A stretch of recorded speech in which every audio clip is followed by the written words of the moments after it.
السلام عليكم. النهارده هعمل البوظه المصري، هي البوظه الحلال طبعا. كانت في واحده صاحبتي حبيبتي يعني دقته عندي، فقالت لي ايه انا عايزه طريقته، هعجبها يعني. فقلت لها خلاص هعمله لك فيديو وانت تبقي ايه تتفرجي كل ما تعوزي تعملي تفتحي الفيديو. مكوناته سهله خالص، هو كوبايه دقيق واحده. انا بعمل كميه يعني تكفي 7 كوبايات. كمية نفس المج ده هنعاير بيه كل المكونات. مج اللي هو موجود في كل البيوت.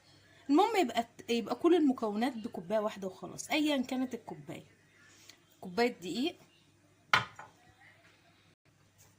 4 معالق سكر من اللي هو العادي، او نص كوبايه نفسها سكر. 3 كوبايات ميه، ده اول كوبايه. عد 3، 2، 3.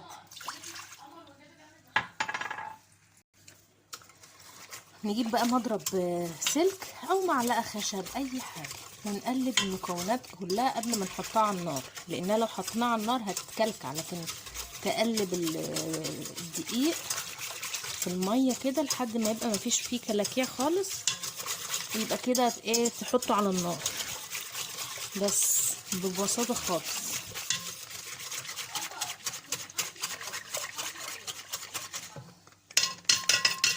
بس يعني تقلب مثلا 3 دقايق 4 دقايق، المهم ما يبقاش فيه كلاكيع دقيق في الميه.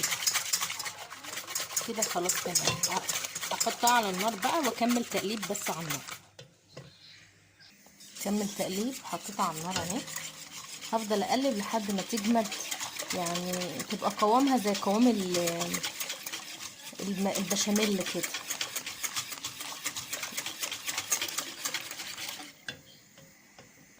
اهي شفتوا تقلت اهي. طبعا لو لقيت الدقيق شرب الميه وتقلت قوي زياده عن اللزوم، زودي كوبايه ماء، لان مش كل الدقيق بيشرب، يعني في دقيق بيشرب ميه اكتر من دقيق تاني، كل نوع ونوع يعني. فانا كده لحد كده هكتفي خلاص. القوام ده اللي انا عايزاه، هطفي الغاز واسيبه يبرد بقى شويه لحد الخطوه الاخيره.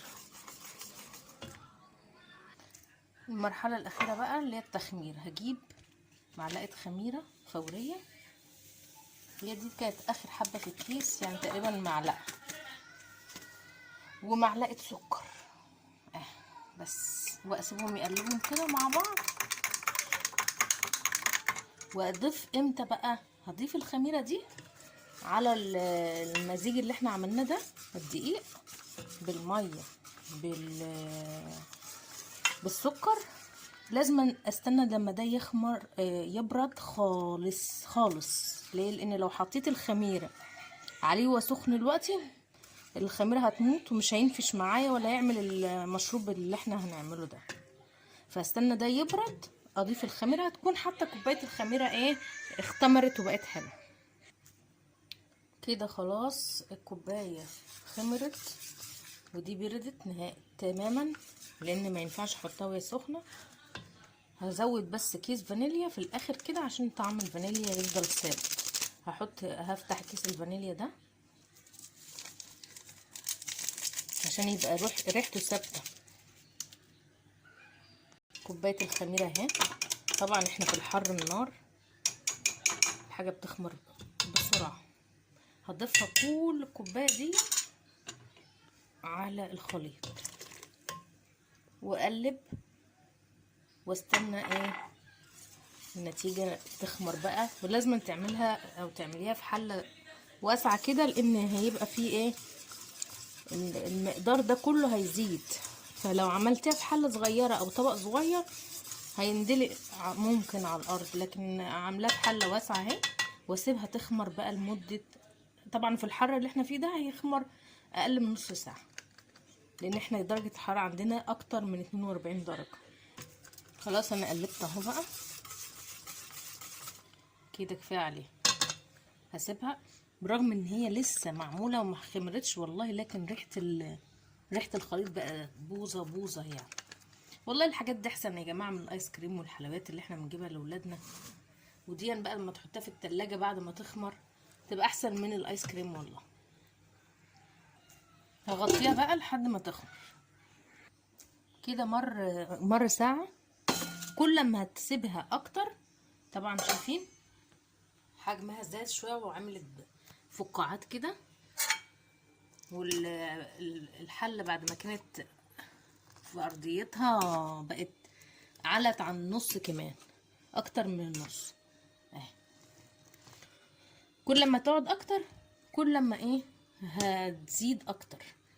فانا هاخد على قد الكوبايات. طبعا لو في اكياس بقى زي بتاع الراجل اللي بيبيع في الشارع يبقى تبقى 100 بس ما عنديش.